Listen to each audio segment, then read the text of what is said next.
Hey guys, tonight we step into the warmth of a tiny, fading restaurant near the edge of a dusty street where the paint peels from the walls and the neon sign outside flickers like it's catching its breath. It's late past the lunch rush, not yet dinner. Just that quiet space in between when most tables are empty and time stretches like old chewing gum. So before you get comfortable, take a moment to like the video and subscribe, but only if you genuinely enjoy what I do here. And while you're here, drop your location and your local time. I want to know where you're listening from tonight. Now picture this. You're tired, bone deep tired. Your apron smells like fried oil and onions. You've been on your feet since 6 a.m., and your shoes, cheap and unforgiving, have cut two blisters into the back of your heels.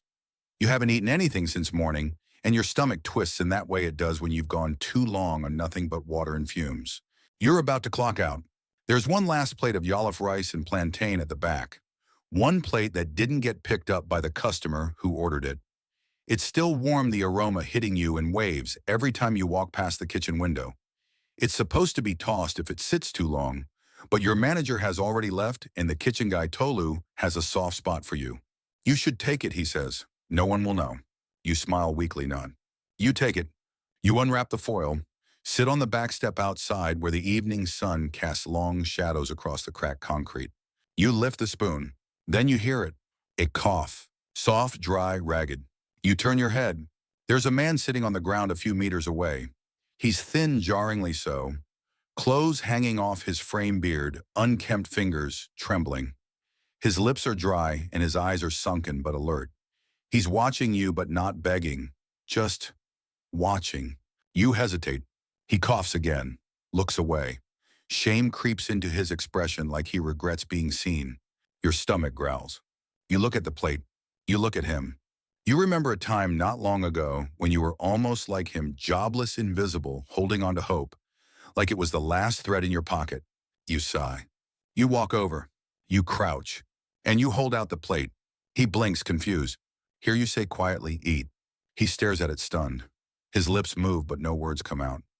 Finally, he takes it gently, like it might disappear if he grabs too fast. You watch him take the first bite.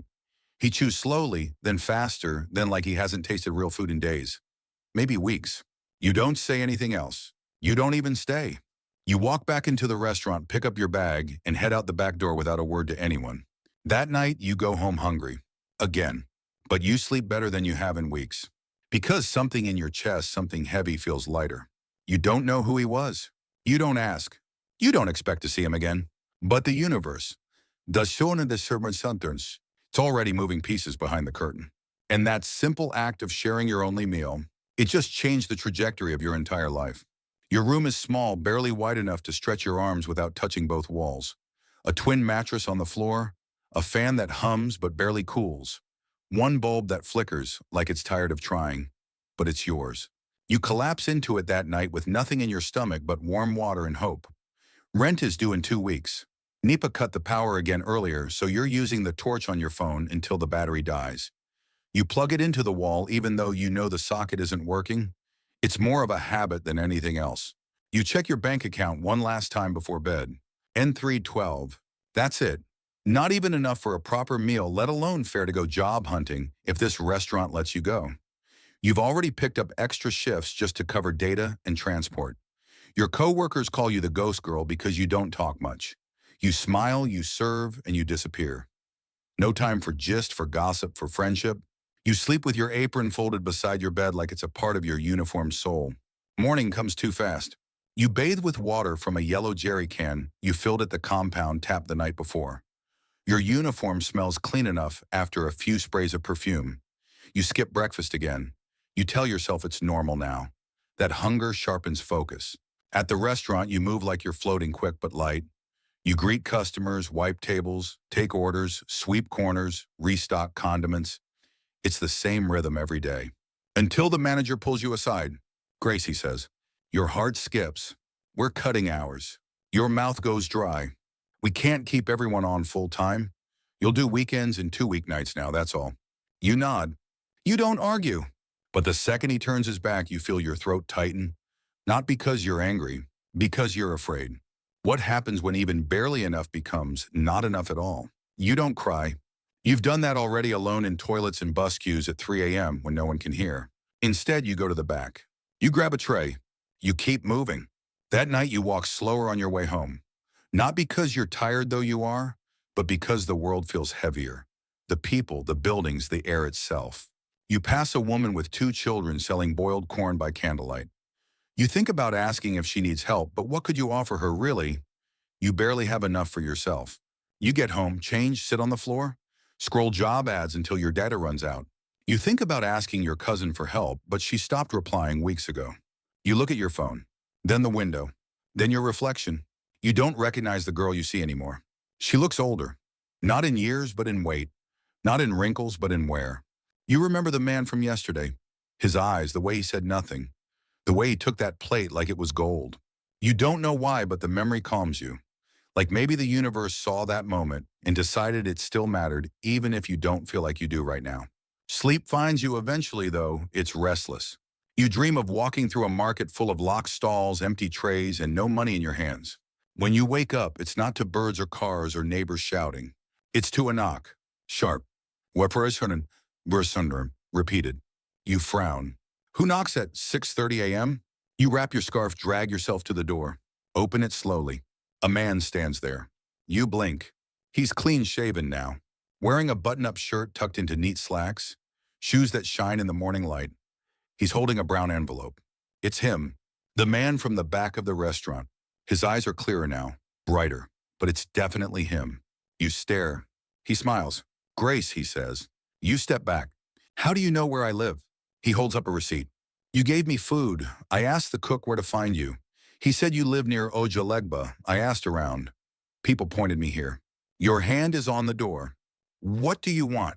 He doesn't move. To repay you. You shake your head. I didn't do it for anything. He nods. I know, that's why it matters. He holds out the envelope. Inside is a business card and a note.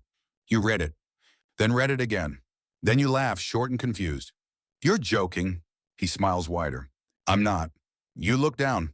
He runs a logistics firm, small but growing. They're opening a new location. They need a reliable assistant, entry level but full-time.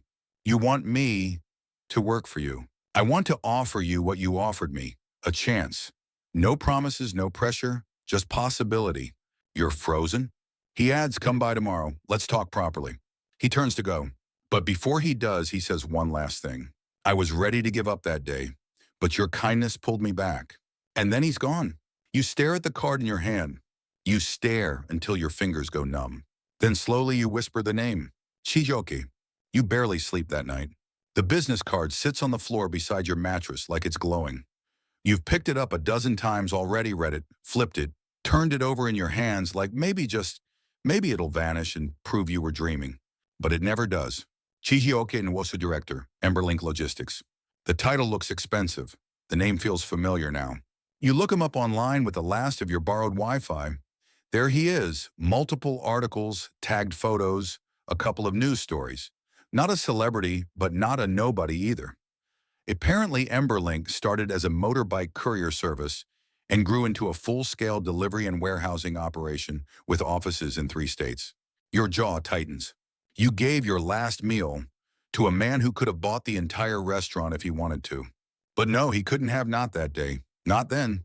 You remember how gaunt his cheeks looked, how his hands shook. He didn't fake that hunger. He lived it. Which means something happened between that day and today, something big. The thought scares you, excites you, confuses you. You iron your best blouse. It's old but clean. The sleeves are a little short now, but you wear it like armor. You pair it with black trousers and the only shoes without cracks. No makeup, just lip balm and hope. You show up at the Emberlink building 15 minutes early. The security guard at the gate squints at you when you say your name. He picks up the phone call, someone nods, then waves you in. The building is cool too, cool and smells of air freshener and glass cleaner. The receptionist smiles politely but doesn't speak much. She hands you a visitor's tag and points to the waiting area. You sit. Try not to fidget. 10 minutes pass. Then a door opens.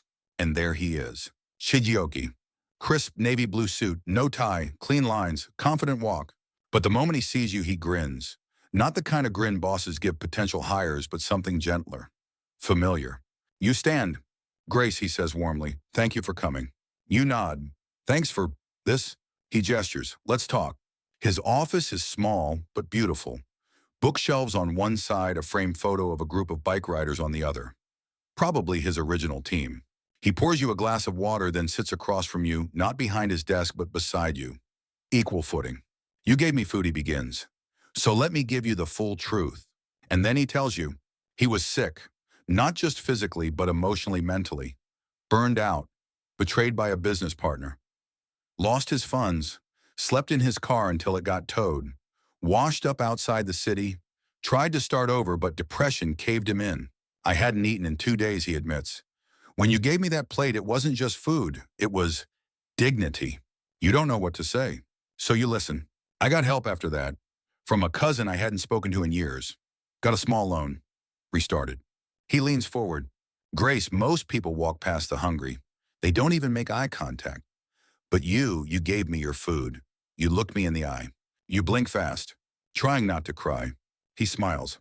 Now I want to look you in the eye and offer you a chance to start again too.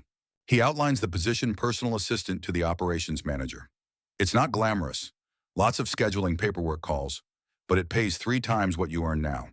Full-time, transport allowance, free lunch, real growth. You're quiet. He waits. Your voice trembles. Why me? He doesn't flinch. Because character is harder to teach than skill. You nod. Swallow. Say nothing for a moment. Then I accept. He smiles wide. And it's done. He rises, shakes your hand firm but warm. You leave with a signed contract, a start date, and a heart pounding so loud you can barely hear your footsteps on the tile. That evening as you walk home, the sun is setting over the city like a whispered promise. You pass the same woman selling corn again. This time you stop. Buy 2. Hand her a 500 naira note. She stares surprised. You no get change of 1 You smile. Keep it. She blinks. Why? You walk off, call over your shoulder. Because someone once gave me something when I had nothing. Feels good to pass it on. When you get home, you close the door behind you, lean your head against the wall, and let out a breath you didn't even know you were holding. Tomorrow starts a new life. And this time it doesn't start with struggle. It starts with choice. Your first day starts like no other you've had in years. You wake up before the alarm. No ache in your chest. No dread. Just nerves, but the good kind. The kind that means something's about to change. You put on your clothes carefully, ironed the night before. You redo your scarf twice, then settle on a simple knot. Chijoki said, be yourself, but you still want to look like you belong. You arrive at Emberlink headquarters with 10 minutes to spare. The receptionist greets you by name this time. There's even a badge waiting for you, printed laminated with your face on it. Your new manager, Miss Tara, is sharp, fast-talking, and no nonsense. She doesn't smile much, but she doesn't talk down to you either. She walks you through your role, confirm appointments, manage reports, organize documents, sometimes handle calls when she's out. She says you'll shadow her for 2 weeks, then start leading smaller assignments. By lunchtime, your head is spinning from acronyms and email templates. But it's a good spin. You're learning, absorbing, becoming. At the cafeteria, you stare at the buffet in disbelief. Jollof rice, chicken, okra soup, even salad. All free. You serve modestly, unsure if anyone's watching. You sit alone at first. Then a guy across from you, slightly older, neat glasses, nods politely. You're the new assistant, right? You smile. Yes, Grace. I'm Tunde. Welcome. Just like that, you're not invisible anymore. The week rolls forward. By Friday, you've mastered the phone system, memorized the names of 5 team leads, and handled your first urgent courier request without flinching. Tara looks at you with something close to approval. You're quick, she says. I like that. You nod, trying not to beam. On your way out that evening, Chijoki spots you near the elevator. He's holding files mid-call, but when he sees you, he grins and mouths, doing okay. You nod. He gives a thumbs up. And just like that, your heart lifts. At home, you sit on your mattress and stare at your uniform still folded in the corner, untouched for days now. The same one that once smelled like smoke and defeat. You pick it up, fold it smaller, place it in a bag. You won't need it anymore. The next few weeks stretch you in new ways. You make mistakes, misplace an invoice, mix up 2 client names, once send a draft without checking it twice. Tara doesn't yell, but her eyebrows do all the talking. You apologize. Fix things fast. Keep moving. You learn what matters isn't being perfect, it's being accountable. One Tuesday afternoon, you stay 2 hours late reformatting a quarterly report. Tara doesn't ask you to, but she sees it. And the next morning, there's a pastry on your desk with a sticky note, nice save. T, it's not affection, it's respect, and it means everything. One Friday during the monthly team meeting, Chijioke addresses the full staff. He stands tall, confident, easy in his skin. But as he speaks about expansion, plans, challenges, targets, you catch something. He glances at you, just for a second. But it's there, a reminder. He remembers who you were, not to hold it over you, but to honor how far you've come. After the meeting, someone from HR approaches you. Mr. Nowosu wants to nominate you for the internal development program. Leadership training, only 3 slots this quarter. You blink. But I've only been here. He insisted. That weekend, you get your first proper salary. You stare at the balance 3 times. Not riches, but enough. Enough to breathe. Enough to pay rent in full. Enough to send a little to your mother back in the village, even if she never asked. You stop at the market. Buy yourself a new pair of shoes. Something sturdy. Something soft. You no longer have to wear pain just to earn a living.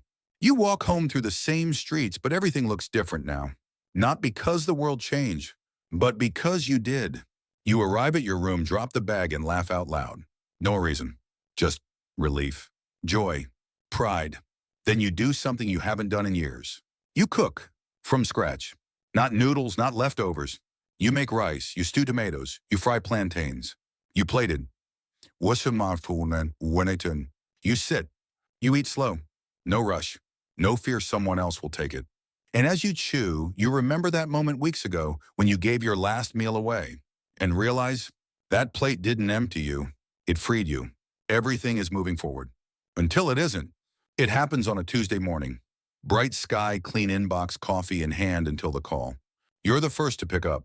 The courier truck meant to deliver urgent medical equipment got sent to the wrong address.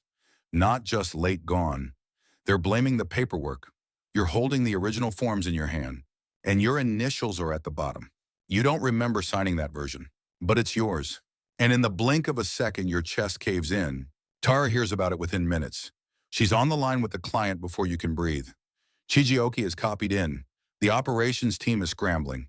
You're standing still, because in this moment, your mind has gone somewhere dark.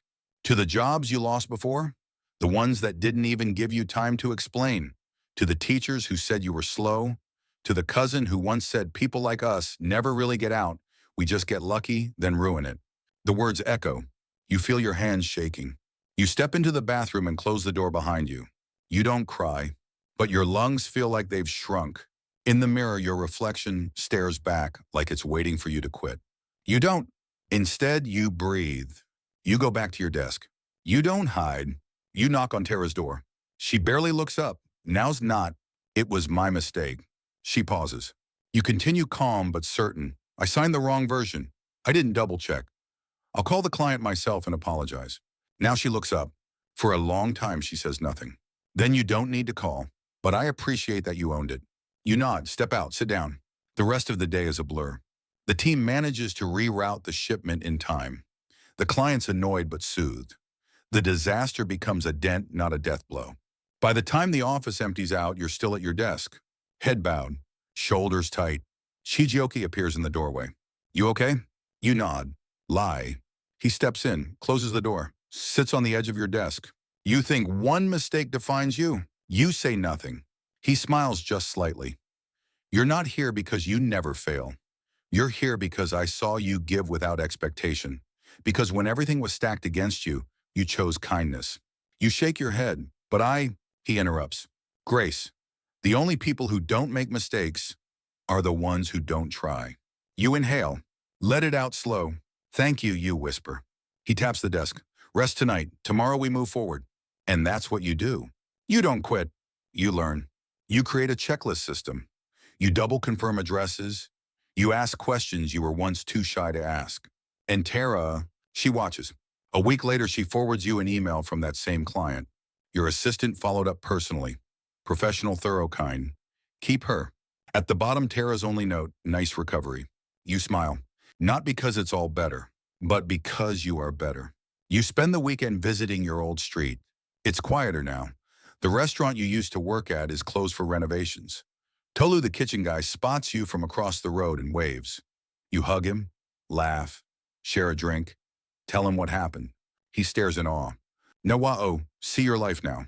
You chuckle, still climbing. He leans back. Just don't forget us small people. You shake your head. I won't. I was you. You walk past your old building on the way home. Stand outside for a moment. Just a stare. And whisper to no one in particular, thank you. Because that place taught you to survive. And now you're learning to live. A few more months pass. And with them comes a rhythm. Not the tired cycle of just surviving, but a steady beat of growth. You know your task now.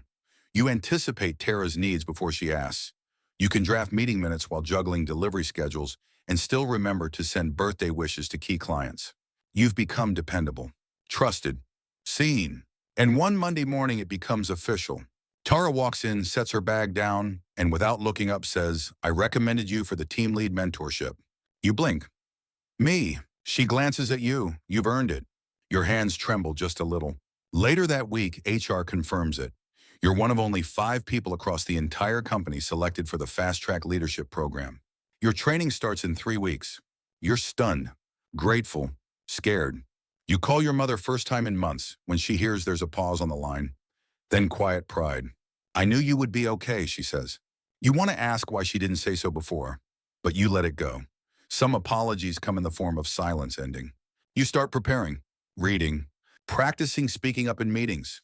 Tun, the analyst from your lunch table, starts inviting you to strategy huddles. You get it, he says. You're not just book smart, you understand people. And you do. Because you've been hungry, you've been ignored. You've served tables and folded uniforms and stood in the rain just to make it through the day. Now, when junior staff mess up, you don't snap. You guide. When someone's late, you ask if they've eaten. It makes a difference. One Thursday, you're asked to give a short presentation to the department heads. Tara watches from the back. Chijoki, too. You speak clearly, steadily. And when it ends, there's that soft wave of applause. It's not loud, but it feels huge. Chijoki stops you afterward. I hope you're starting to believe what I saw in you. You laugh, maybe. He leans slightly closer. Well, I'm not done watching. You look at him, not with nerves now, but with clarity, and say, neither am I. Outside of work, things are shifting too.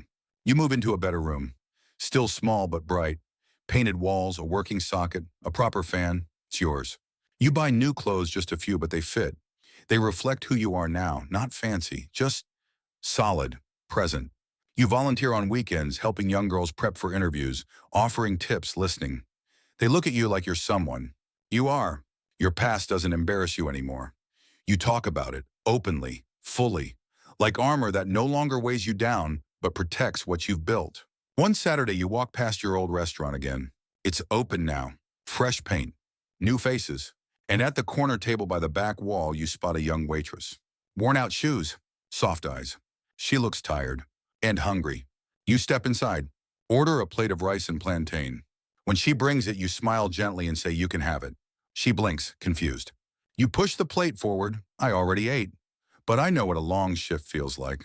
She hesitates, then nods, takes the plate, sits in the corner, eats slowly. You don't stay. You just smile once and leave. Because you don't need applause. You don't need credit. You know the truth. You know what happens when kindness comes full circle. You know that one plate, one gesture can reshape everything. You know, because it reshaped you.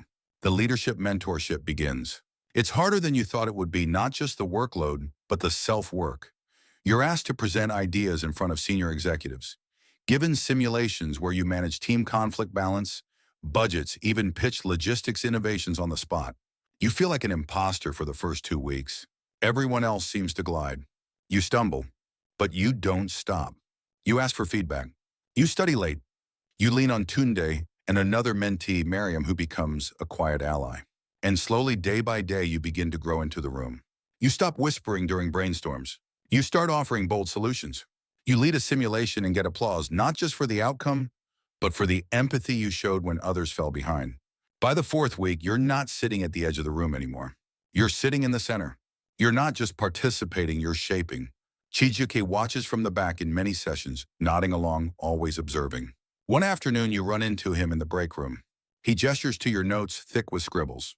Still that hungry, You glance at him, smile always. He nods, then leans in, voice lower.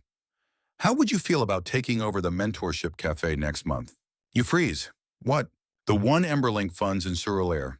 The current coordinator is moving. We need someone who understands more than structure, someone who's lived it.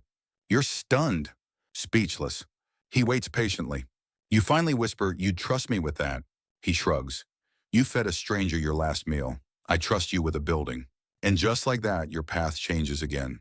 The mentorship ends 2 weeks later with a small ceremony. You receive a certificate, but more than that, you receive handshakes, nods, affirmations. People who once didn't know your name now ask you for insight. You don't let it go to your head. You carry it in your chest instead, like light. The Mentorship Cafe is tucked on a corner between a clinic and a tailoring shop. It's modest, painted sunflower yellow with hand-painted quotes on the walls. You walk in and immediately feel something shift. This isn't just a role. It's a responsibility. You step in as coordinator, and you don't waste time. You overhaul the menu so it's affordable but nourishing. You launch resume writing workshops every Saturday. You partner with local women's groups to teach young girls how to handle interviews, transport routes, and workplace harassment. You post a job board by the counter. You greet everyone who enters, no matter how they look. One afternoon, a man comes in with torn shoes and a sunburnt face. You don't flinch. You greet him the same way you greet the governor's assistant who sometimes stops by. Because you remember. You always remember. It's not long before the cafe becomes a hub. Not flashy, not famous, but safe, warm, real. You find yourself doing more than managing your mentoring. You're creating space. One evening, a young girl you coached weeks ago walks in grinning. I got the job. You hug her, tightly, the same way someone once metaphorically hugged you with a plate of food and a door left open. You return home late, tired but full. Sit in your chair, turn off the light, and let yourself smile in the dark. You've done many things over the past year, but this feels like the beginning of your legacy. The months flow by like water, steady, deep, and full of quiet transformations. At Emberlink, your name now carries weight, not because you're loud or flashy, but because you deliver, because you care, because your teams know you'll lift them even when they stumble. You're no longer just an assistant. You're a problem solver, a bridge, a force. But you never forget where it all started. One crisp morning, you receive an invitation. The Global Women in Enterprise Forum, an annual conference that hosts entrepreneurs, nonprofit leaders, and executives from across the continent. They're requesting you to speak on a panel titled Grace in Action Leadership from the Ground Up. At first, you think it's a mistake. You reread the email 3 times. Then you call Chijioki. He picks up on the first ring. I was hoping you'd already seen it. You gasp. You knew. He chuckles. I may have dropped your name. You sit down slowly. I'm not ready for that kind of room. You are the room now, he says gently. You just need to walk into it. You take a deep breath, say yes, and begin preparing. When the day arrives, your palms sweat, your knees feel like jelly, but you dress in soft blue, your power color. You wear your hair with pride. You stand backstage and look out at the rows of strangers, executives, thinkers, women in bold blazers, and men with expensive pens. And then your name is called. You step out into the light. Take your seat. The host begins. And soon it's your turn to speak. Your voice shakes on the first line, but only for a moment. Then it steadies. You tell them about the meal you gave away, about the fear, the hunger, the doubt. You tell them about Tara, about the mistake you owned, about the girl in the restaurant who reminded you of yourself. You tell them about choice, about dignity, about how poverty is loud, but kindness echoes louder if you let it. By the time you finish, the room is silent. Then a wave of applause swells. Not polite, not performative, real. Afterward, people approach you, some to congratulate, others to ask how they can help. One woman says, "You made me want to lead with softness again." You go home that night with no makeup left and sore feet. But you're glowing. Not from the lights, from within. You frame the event badge, hang it next to your mirror. And beneath it, you tape a note in your own handwriting. Grace isn't just your name, it's your power. The Mentorship Cafe thrives. You expand it to include evening classes. You begin writing short guides, tiny printed pamphlets titled things like How to Walk into a Room You Feel Too Small For and 5 Ways to Feed Hope When You're Running on Empty. You print them for free. People take them. People need them. And every week someone walks in and whispers, "Your story gave me courage." And you nod, Because that's the point. One Sunday evening, long after closing, a woman walks in, tired, guarded. She says she used to mock people like this soft hearts give back girls. But life humbled her. She lost her job. Her husband left. She's sleeping in her cousin's kitchen. She looks at you and says, I didn't come for food, I came for faith. You offer both. No questions asked. Because, you remember. As the woman eats in silence, you sit beside her not to talk, just to be near. To remind her that presence is sometimes the greatest gift. You've fed so many by now. With food, with guidance, with belief. And still, every plate feels like the first. Every hand you reach feels like a prayer returned. The year turns, and with it, so does your story. You're invited to help consult on Emberlink's community engagement strategy, an honor that once would have felt impossible. But now it feels earned, natural. They ask you how to build trust with the underserved. You don't offer theories. You offer memories. The doorway where you stood barefoot. The trembling hands that accepted food. The silence of being overlooked. And the sound of being seen. You suggest small partnerships, safe walk-in centers, job pipelines for women like the old you, smart, afraid, invisible. Your words shape proposals. Your vision becomes blueprint. And suddenly what began as a single kind act now seeds policy, a ripple becoming a wave. You attend your first executive retreat. You wear flats, not heels. You've learned you don't need height to hold your ground. You're seated at the same table as Chiji Okitara and the board. You contribute to decisions. You ask bold questions. You are heard, truly heard. During lunch, one of the board members says, you speak with the calm of someone who's been through fire. You nod. You have. And now you carry it like gold. At the cafe, the team grows. You hire Tunde's cousin to manage operations. Miriam, your old mentee, volunteers twice a week. One Friday, you're leading a budgeting class when the door opens. And your father walks in. He's thinner than you remember, hair grayer, shoulders slumped. You freeze. He doesn't say anything right away, just walks to the back, sits down, watches. After the class, he approaches slowly. I didn't know you were doing all this. You nod. He lowers his head. I wasn't the kindest. I didn't believe in much, especially not in you. You say nothing. Let the silence speak. I was wrong, he adds, still quiet. Then he says the words, I'm proud of you. And your knees buckle a little, not from weakness, but from the weight of something being released. You hug him, the way a daughter hugs a man who tried, failed, and found his way back. It's not perfection, but it's peace. Later, you sit with Chijoki. He's holding a file talking about a new location, but pauses when he sees your face. What happened? My dad came. He nods slowly. Closure. You exhale. Maybe just beginning. He nods again, then says, Grace, I've been thinking. Emberlink needs a new director of community impact. Someone who's lived the mission, who doesn't just manage programs, but breathes life into them. You freeze. He continues. I want to nominate you. You don't speak for several seconds. Then do you really think I'm ready for that? He smiles. I think you were born for it. You laugh softly. Tears catch the corner of your lashes. And in that moment, every long shift, every empty pocket, every scared walk home melts into something holy. A full circle moment, a sacred echo. You say yes, and your life expands again. Bigger, braver, truer. Because of one plate of food. Because of one choice made with nothing in your hands but everything in your heart. And now, dear listener, we rest. Close your eyes and imagine the softness of that final moment, the one where the future unfolds not like a bang, but like a slow sunrise. Gentle, sure, quietly powerful. You see her now, Grace, standing by the door of the Mentorship Cafe as dusk falls. Lights flicker on above her. Somewhere nearby, laughter hums. A kettle whistles. A child's feet run past. She exhales and smiles. Not because life is perfect, but because it's possible. Because she's no longer surviving in the shadows. She's building in the light. One life touched at a time. And as the wind brushes against her face, she remembers the girl she once was. The hunger, the silence, the fear. And she blesses her. Because every step of that hard road led here. To Grace. To home. To you. So breathe easy tonight.